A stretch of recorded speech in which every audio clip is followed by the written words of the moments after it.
હાલો તો કેશોદ તાલુકાના માણેકવાડા ગામે માલબાપાનો સરસ મજાનો મેળો ભરાય છે શ્રાવણ માસમાં. તો તમને સંપૂર્ણ મેળો અને માલબાપાના દર્શન એક જ વિડીયોમાં કરાવી દઉં. તો રામ રામ સીતારામ ડાયરે આપણે ઘરેથી તૈયાર થઈને પરંપરા મુજબ આપણી થારમાં બચ્ચાનું પેટ્રોલ નાખીને આપણી થારને ઉપાડી કાળા કલરના માર્ગ ઉપર હાલો પહોંચી ગયા માણેકવાડા. તિરંગાને સલામ કરી લીધી. ઓહો, માણેકવાડામાં ટ્રાફિક તો જુઓ, આમાં દર્શન કરવા કેમ જવું. તો આ છે માલબાપાનું મંદિર ને દર્શન કરવામાં જુઓ કેટલી મોટી લાઈન છે. તો હાલો તમને પણ પેલા માલબાપાના દર્શન કરાવી દઉં.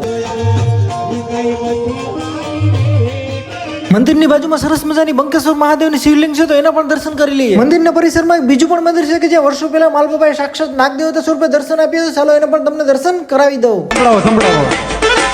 હાલો પહોંચી ગયા રસોડા વિભાગમાં. આ મશીનમાં ડાયરેક્ટ માંડવીના દાણાનો ભૂકો થઈ જાય ને આવી રીતના સરસ મજાનો માંડવી વિભાગ તૈયાર થઈ જાય છે. જુઓ, અને ભાઈ ફરારી ચેવડો તો એટલી મોટી માત્રામાં બનતો હતો કે એને મિક્સ કરવા માટે ખપારી વાપરવી પડી. જુઓ, અને જુઓ મિત્રો, માણેકવાડામાં લાખોની સંખ્યામાં શ્રદ્ધાળુ પ્રસાદી લઈ રહ્યા છે. હવે મિત્રો તમને 1 મિનિટમાં તો કેટલું બતાવી દો. આનો તમારે ફૂલ વિડીયો જોવો હોય તો આપણે મહેશ કાઠી વ્લોગની ચેનલમાં આવી ગયું છે, જોતા આવજો અને આપણી ચેનલને સબસ્ક્રાઇબ કરતા આવજો. જય માલબાપા.